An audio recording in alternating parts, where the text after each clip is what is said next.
Hi, my name is Paul Lott, and I want to introduce you to Hung Cao, candidate in the 10th Congressional District and someone I've gotten to know and trust over the last few months. I sat down with Hung for an informal conversation about why he's running. We talked about his personal experiences, the abortion debate, and his strategy to make a difference if elected. This video is an incredible opportunity to get to know Hung as a patriot, as a person, and as a candidate. I hope you'll take this opportunity to get to know Hung as I have. Thank you for your time. I was in the race. I dropped out of the race. And in dropping out of the race, I decided to endorse you. And there's some very specific reasons why I believe that you're the right person for this position, for this congressional position. And the reason why I wanted to sit down with you is I know why I've come to the conclusion that I've come to. You've convinced me. And I just want to give you an opportunity to just speak to the people. PG.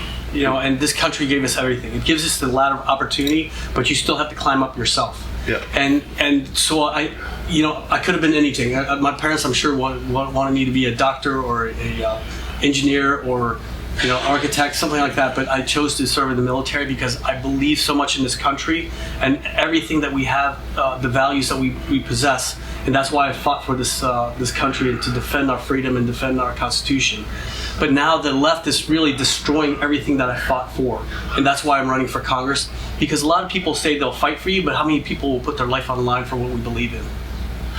When you're growing up, did you ever get pressure from the outside to blame things on racism?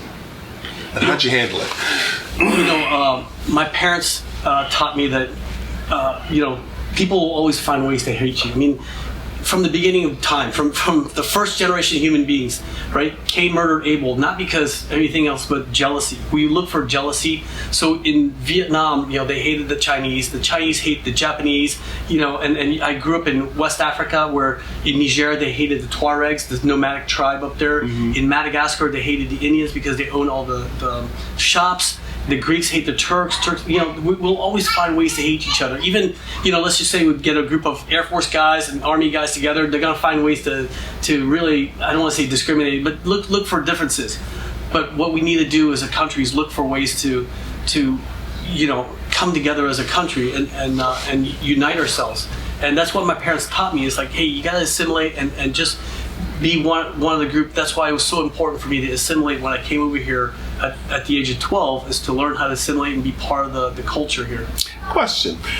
Did you ever really think that people not liking you would ever hold you back, though? One of the things my parents taught me was that in order to overcome racism, you've just got to be better than the next person. Mm-hmm. And because at the end of the day, we're going to pick people because they're the best at what they do.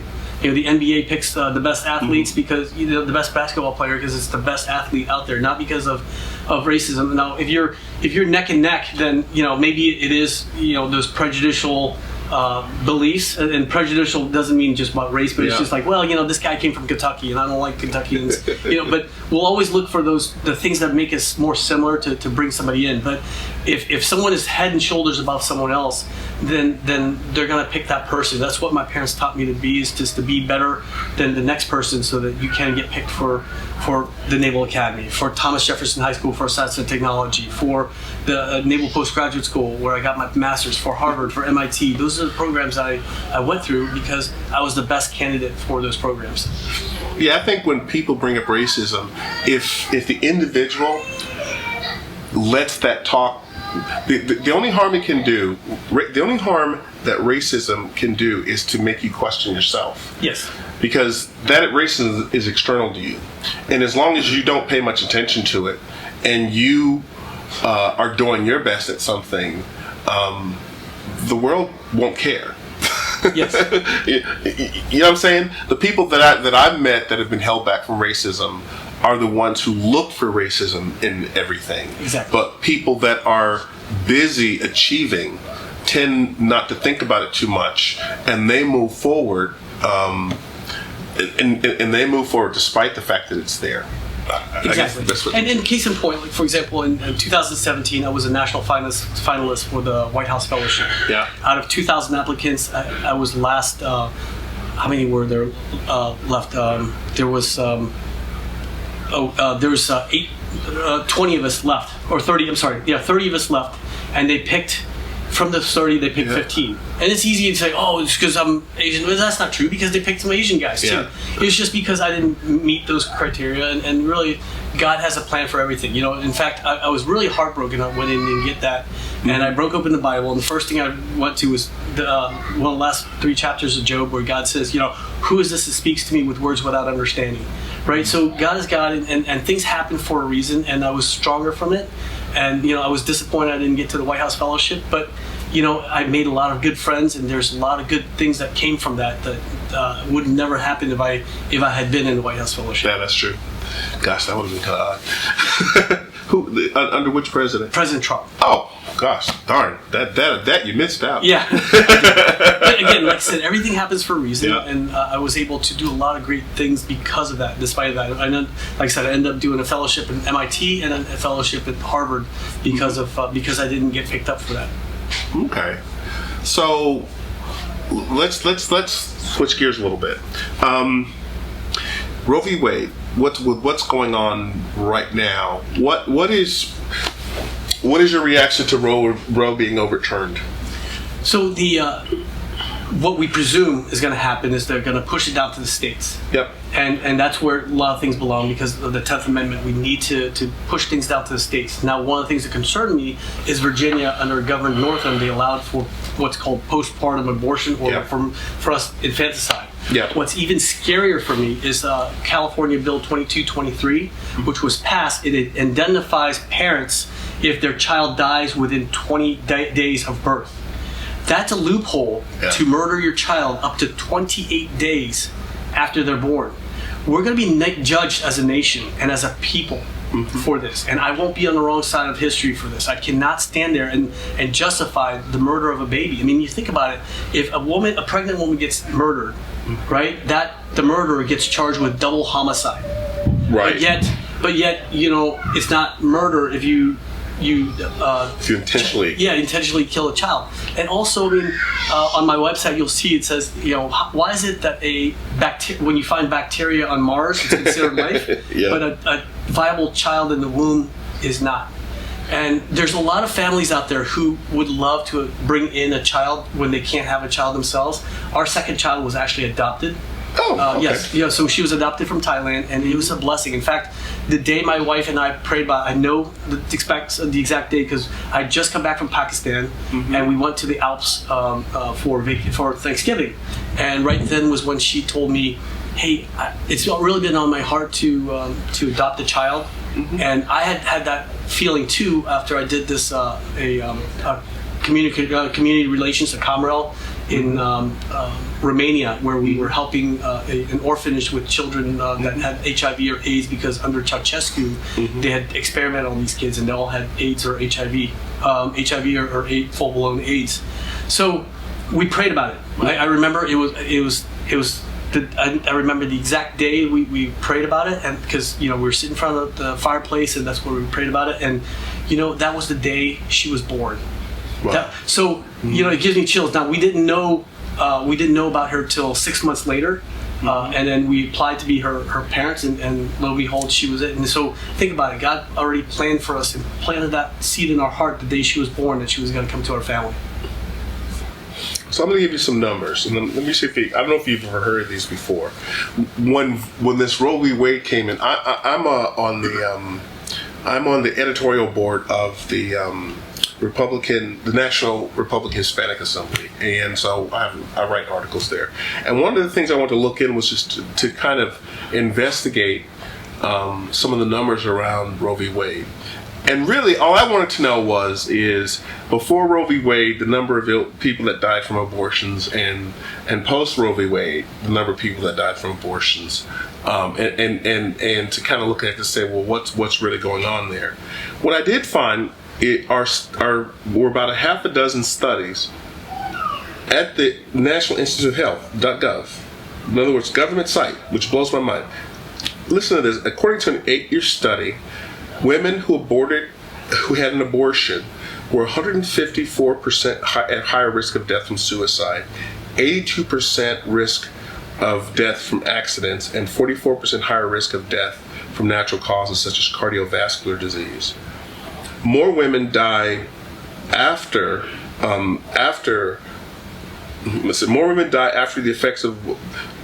more women die from the after effects of abortion than died from illegal abortions before Wade. I didn't know that. I mean, it's just hard to. So when I ran the numbers, they had 100 over a 9-year period. There were 180,000 women whose on their death certificates indicated that they'd had an abortion in the previous year. It does do something to the mental health of people. I mean, it affects people, in other ways.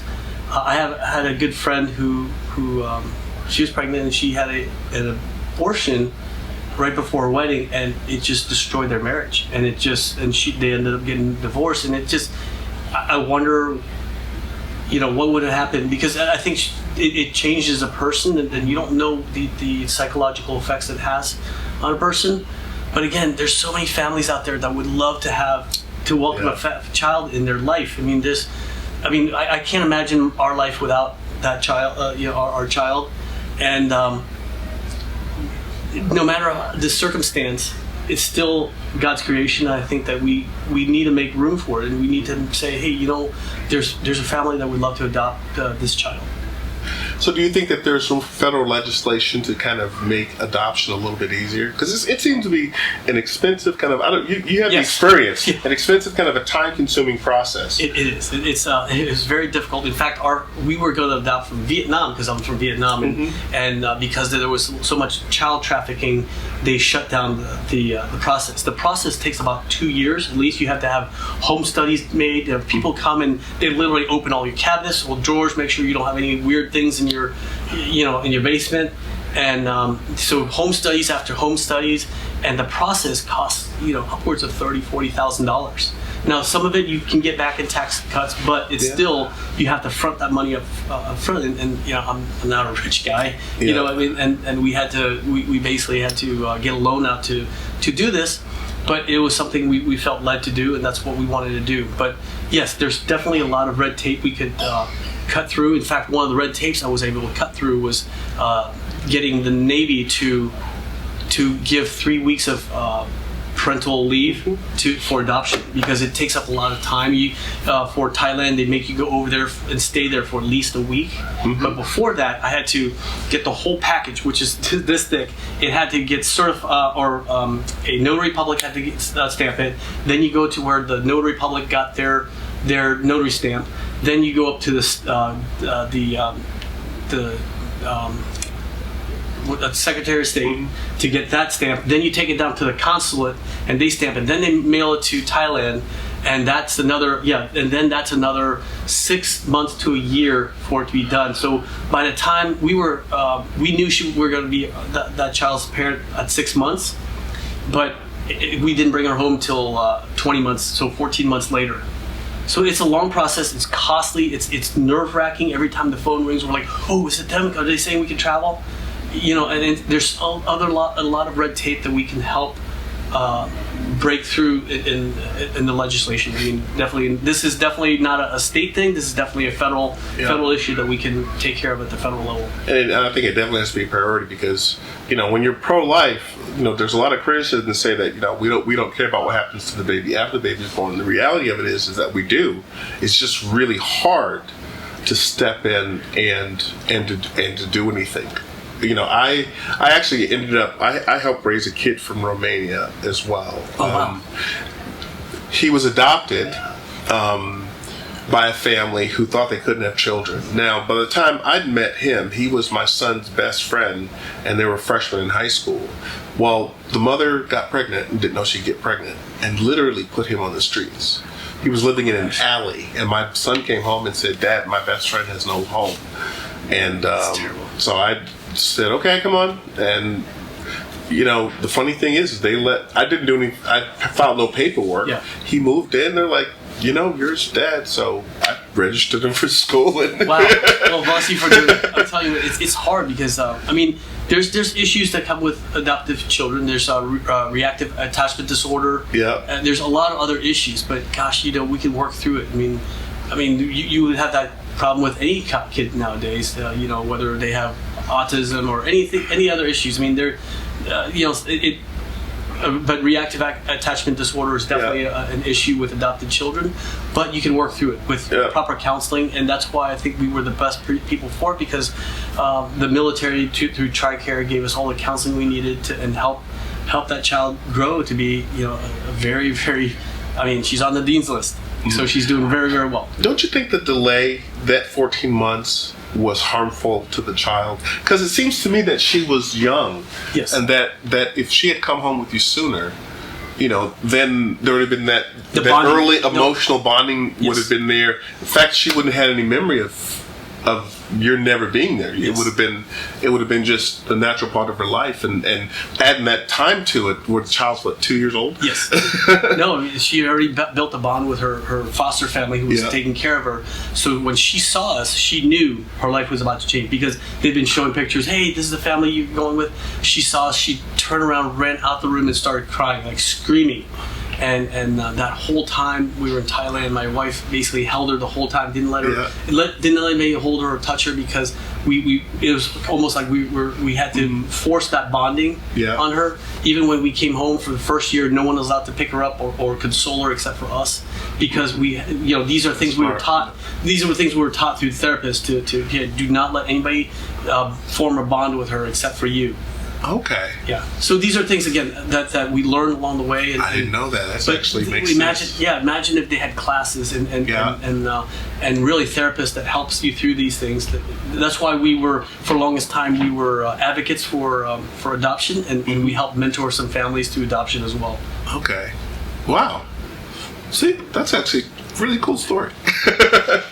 Awesome. That must have. Wow. Okay. But I couldn't imagine life without her, honestly. And just imagine if her mother, who was 14 years old, right, had murdered her. We wouldn't have the joy of having her in a family right now. She wouldn't be a big sister to her twin sisters or her little brother, who just absolutely adore her. Yeah, I do. Yeah. Well, okay.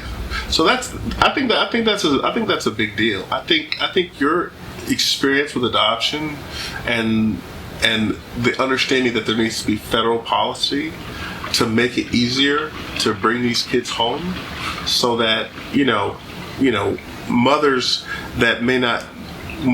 who are who are going to have the child but may not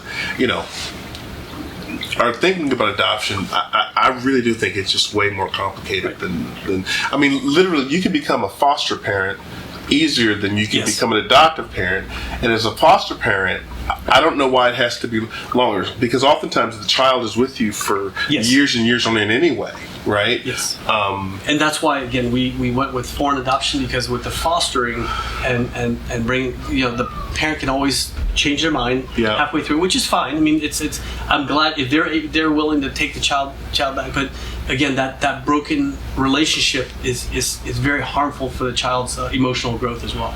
Yeah, mine was very lucky to have come through it, and it got you and your wife, and she has a family, and one of these days you have to share some pictures of her, so that I will. Yeah, my wife is always afraid of putting our kids' pictures on our campaign. Oh yeah, I get that. Yeah, just weirdos out there. But honestly, I met a woman on the campaign trail who was pregnant at 16, and she went to Planned Parenthood, and she said she almost vomited, because when they brought her into the room, and all she saw was a bucket down there, and this is about 40 years ago, and it was bloody, but she just ran out, because she's like, there's no planning there, there's no parenthood, it's just an abortion factory.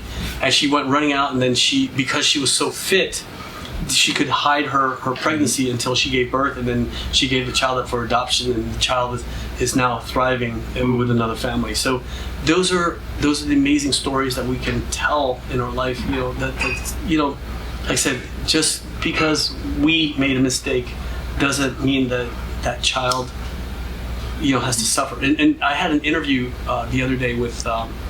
This is very disturbing with Washington Post. And ladies said, "Aren't you worried about Roe v. Wade? That's holding back on contraceptives." I was like, "Hold on, stop. Are you saying abortion is a contraception?" I said, "Contraceptives are before the act. Abortion is afterwards." Right. I was like, I hope. And she tried to say, "Oh no, the people are just worried that it's gonna limit the access to contraceptives." Like, that's never ever been an issue for anybody. I mean, buying condoms is not a hard thing to do, and getting prescribed birth control pills is not really that hard. But please do not mix up abortion with contraceptives. It's not abortion is not a contraception. Right. Then I guess the other thing, in terms of parents' rights. And it's not just in the 10th congressional district.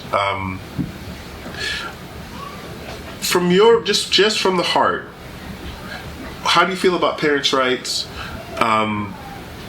What do you think we've lost? How do you think we get them back? Your thoughts?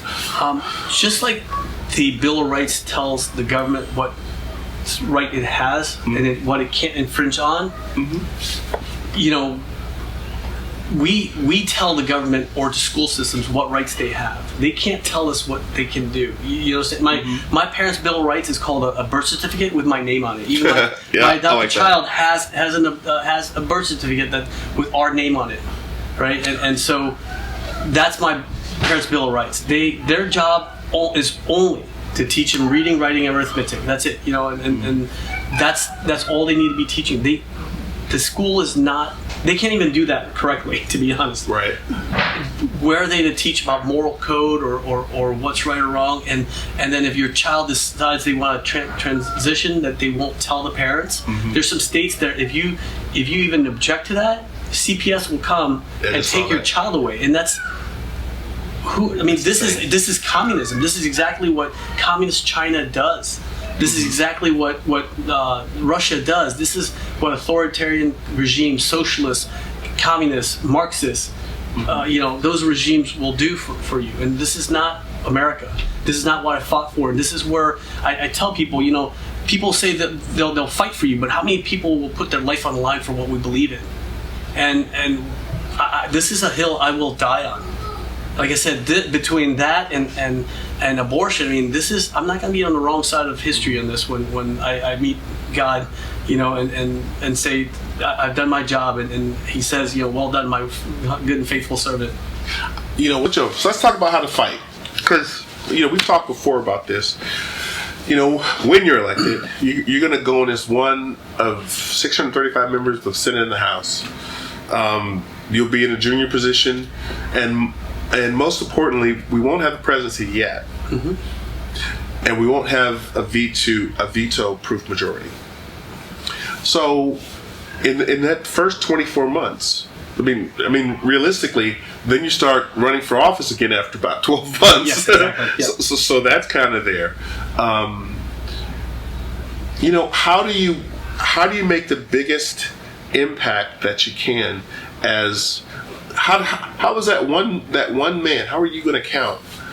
That's exactly the difference between myself and the other candidates. Is that I'm part of a coalition. We're 42 members of the special operations community, like Green Berets, SEAL team members, combat controllers, pararescuemen, combat control, and recon guys who have bonded together, and we've linked arms, and we're going in as basically 20% of the Republican voice. So we're not just one of 435. We're 20%. Then on top of that, I'm already working with members of Congress. So I'm being mentored by Ronnie Jackson, who was at one of my events last night. Guys like Mike Waltz and Brian Mast. But also in the Senate side, I have Rick Scott, who constantly texts me and calls me to encourage me and give me mentorship. And I've worked with Tom Cotton. So that's how we make things happen. I might not be in the forefront, but I'll be in the background, injecting in information into bills so we can get things across. It's not about getting my name out there. It's about pushing through the right bills and the right amendments if we have to go through an amendment in order to make things happen. We have had majorities in Congress before, and we didn't do anything about it. We had a majority under Trump. We talked about health care. We didn't pass. We talked about repeal or replace. We never repealed or replaced. A lot of conservatives are pretty tired of sending people to Washington, and then they don't, and then nothing gets done. What should we be trying to either to get done or to stop from happening? We need to go in with a plan. So November 9th, the day after I win the election, we need to start coming up with our game plan. We already have an idea of game plan, but start socializing that. That's why it's so important that I already have. I'm already working with members of Congress now, as well as members of Senate. We start socializing bills like, hey, no more omnibus. We've got to pass the National Defense Authorization Act. We have to secure the border, right? Those are two things. And then become energy independent again. We have to force the president to allow us to drill in federal land. We have to allow us to start the Keystone XL pipeline. And the moment he signed the executive orders for that, which I don't understand why Congress is allowing the president to subvert the power of the legislative branch, right? We have to go in and say, no, this is unconstitutional, and hey, we already signed a contract for the border. Let's secure the border and protect the border, as well as and we have to balance that budget. In the 10th district, the largest employer here is the government contracting, and when they pass the bills, like this year, the NDAA was, or I'm sorry, the budget wasn't passed until mid-year execution marks. That means we already passed halfway through, and no business can work like that, where you can only get half the money, halfway through the year. So we need to be able to do that to pass the budget, a 2-year budget, so that we can stabilize the economy with the industry here, especially in the 10th district. It's not just about the large contract companies like SAIC, Northrop Grumman, GDIT, Lockheed Martin, because they all hire subcontractors, which are the small businesses. Right. Yeah. And when things get cut, when money gets tight, who do you think they're going to cut first? They're going to cut the subcontractors, the small businesses, and that's what's hurting our country and really hurting the 10th district right now. What are 3 things we need to stop Congress from doing? Stop Congress or stop? Or stop the government from doing? Well, we've got to stop the surge from the southern border, first of all. So immigration. Immigration is the first thing. We've got to stop writing these crazy bills. Like last night, Congressman Jackson said he voted against $40 billion to go to Ukraine, not because his heart's out to the Ukrainian people, but they gave him that bill 2 hours before voting. Yeah. And so he's like, there's so much pork in there. He's like, there's no way I can sign for something like that, because who knows what's going to be in there. And so he's completely right. We've got to stop this madness of spending. We're spending the people's money. Yeah, they're spending it emotionally, because I think it was a $44 billion bill. $44 billion was a little more than what we spent in an entire year in the same region. In Afghanistan. Yes. So it's been 3 months. So in 3 months, they've spent as much as we spent in a year. Yeah, exactly. There's a lot of pork in there. There's a lot of pork in there. I forgot what the congressman was saying about the amount of pork in there. Of the $40 billion, I think $22 billion were for things that they really don't need. Right. And it's really it was pork for our country. But there is a concern about the stockpile. So under President Obama, they did just that, where they sent a lot of our strategic reserves. Mm-hmm. So when I came in the Pentagon to write the Navy's budget in 2016, we were counting literally, like, we didn't have enough munitions, honestly, to invade the North Pole, because we had used up all of our national stockpiles. Mm-hmm. There's a lot of great things you brought up about what's going on. I don't think that the American people that the information is readily available to the American people about what's really going on. Well, for example, munitions that go to Ukraine. It is not plain of what we're delivering and how it's affecting our readiness position. There's that. When you talked about, 1,000 cuts to the Department of Education. To me, the Department of Education is this black hole with very little accountability. Various administrations decide what Title IX means or doesn't mean. And I've said it before. I have never seen comprehensive hearings, public hearings on the inner operations of the Department of Education. And with a majority in the House and the Senate, that's something that we can do, is at least put the information out there. Hearings on adoption. Why is it so hard? Why can't we? It just seems that in the next 2 years, because we can't. Any bill that's not bipartisan is not going to pass, right? So we'll get the basics done. We'll keep the budget going. But any big initiatives, I just don't. I think the Biden administration will veto it. But what they can't stop is shining a light on these things. And, you talked about, like AOC being done is crazy. It'll be great for someone to be in Congress that is putting this stuff out there, letting the American people know this is what's going on. This is where the money's going. Because there are too many bills being passed in the dead of night that are too long. They can't be read. Right. And, I actually read the Affordable Care Act. I was in the think tank back in those days. When I read through and literally my brain was like, did someone who was... This looks like whoever wrote this was mentally incompetent. Because it didn't make sense. And this thing is law and it's in place. They talk about the number of people covered, but they don't talk about the number of people who can't afford to actually use it. Right? Yeah. So, what are your thoughts on it? What are ways that we can break through and bring visibility to what's going on? Because the left is so secretive about everything. Right. We've never seen a single report on why the Keystone Pipeline was canceled. Who made, the communications, an executive order comes out and it's gone. We've seen no reports on what did the government do to try to help people get new jobs.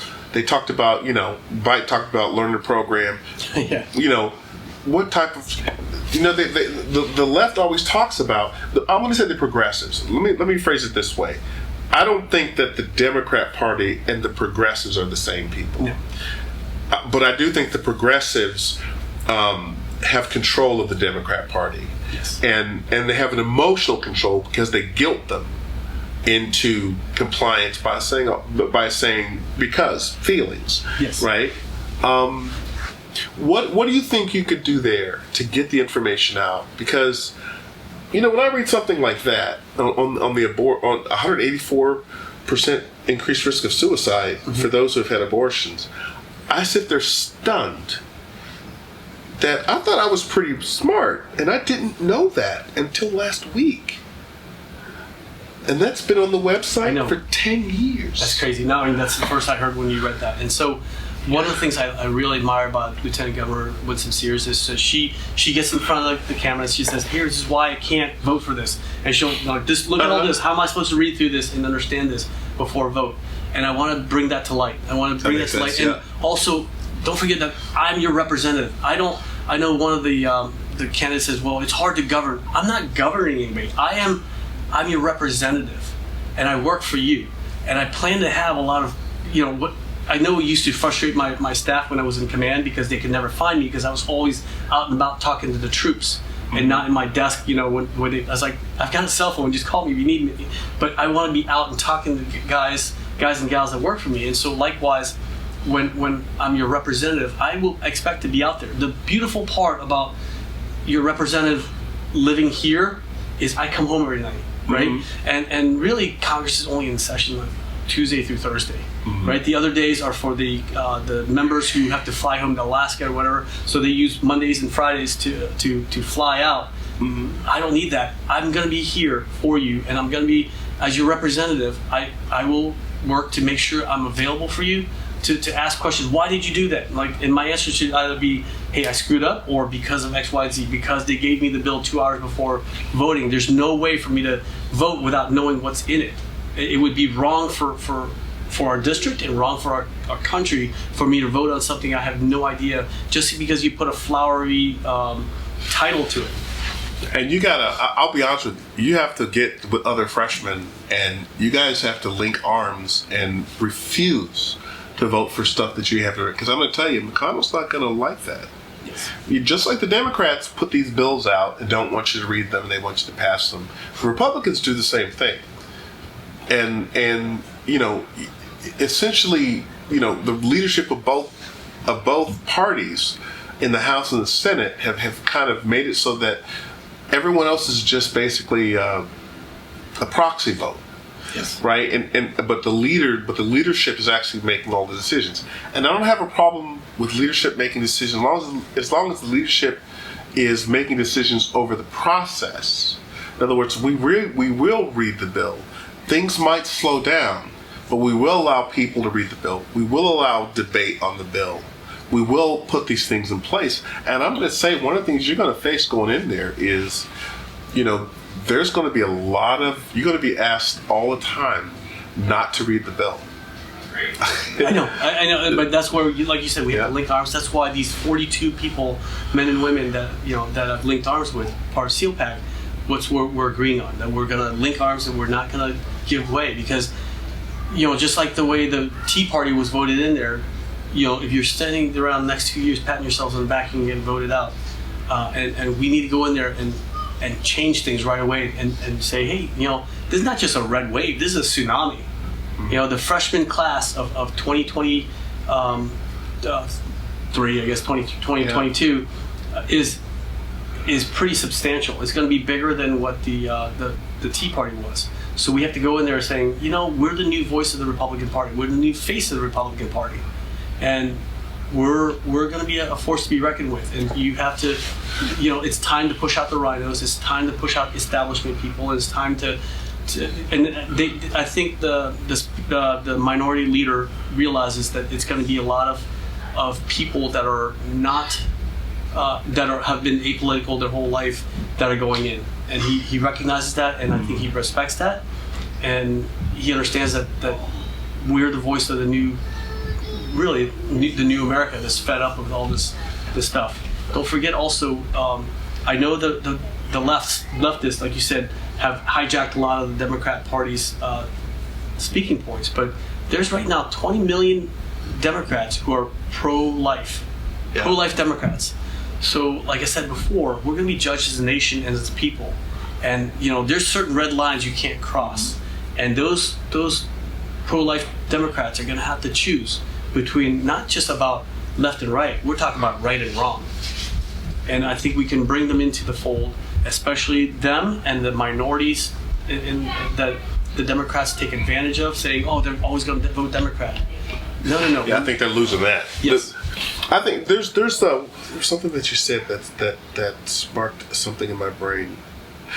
Yeah, I think that the Democrat understands that we have to stop overspending, otherwise inflation will never get under control. And I mean, let's be blunt. The progressives came in on a wave of emotional ideas and anti-Trump sentiment, but then what they've shown is they can't govern. Right? Everything that they've touched is destroyed. Border, destroyed. Economy, destroyed. Energy independence, destroyed.